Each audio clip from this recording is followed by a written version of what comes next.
The first thing you should know about me is that my last name used to be Lemp. I didn't change it because I hated my family. I changed it because every man who kept that name died. Not eventually, not peacefully. They died the same way, and something fed when it happened. I found out when I was 27, the day my mother was buried. I was going through her documents, insurance papers, old birth certificates, and one envelope she'd hidden behind the lining of a suitcase.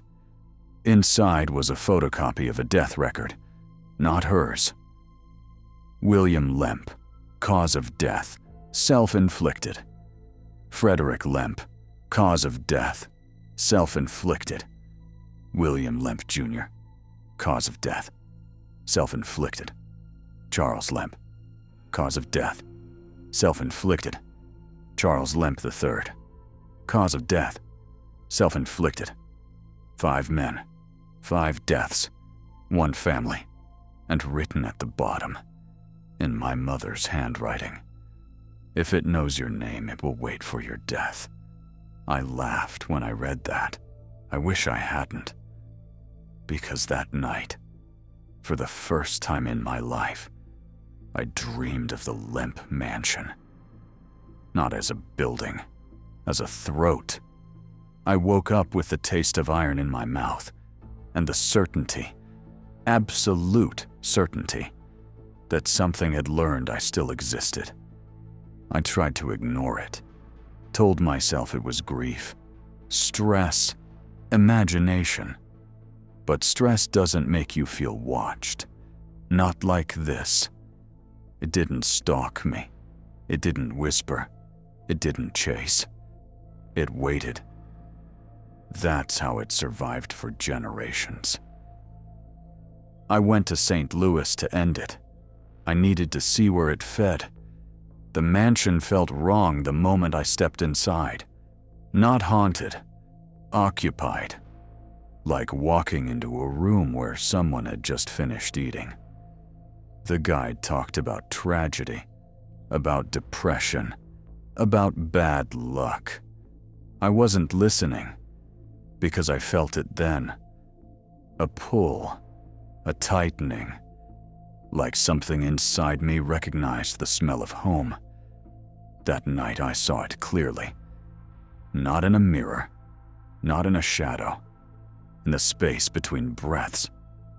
Tall, thin, too still. Its body wasn't flesh, it was absence. And inside it, I saw them.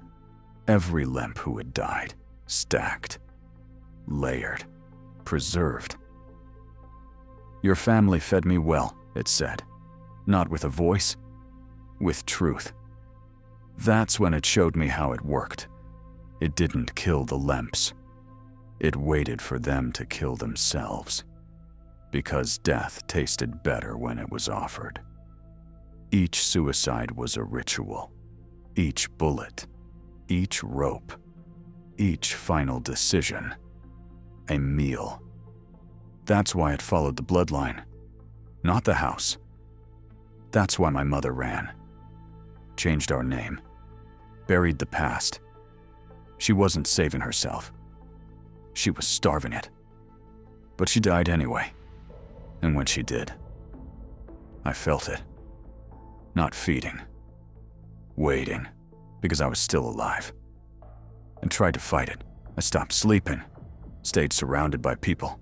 Kept lights on. Stayed angry. Stayed loud. Anger slowed it. But it never left. Every night it waited for one thing. For me to decide. Because it couldn't eat me, unless I chose to die. That's when I understood the final truth. The curse wasn't the mansion.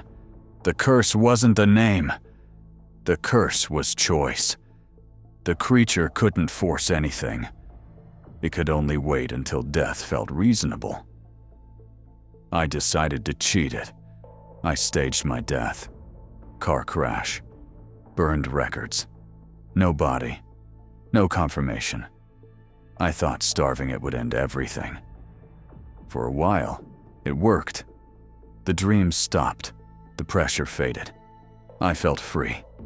Until last night, when I saw my reflection smile. "You died," it said, "but you didn't feed me." That's when I realized it doesn't just eat deaths. It eats endings.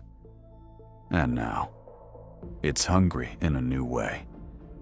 Because I'm still alive. But the world believes I'm dead. Which means I'm no longer protected. I'm unfinished. And something that has fed on my family for over a century is finally learning how to eat without waiting for permission. If this recording ends abruptly, if my voice cuts out, you'll know why. Because the curse of the Lemp family isn't suicide. It's being chosen as food. And whatever has been feeding on us is done waiting.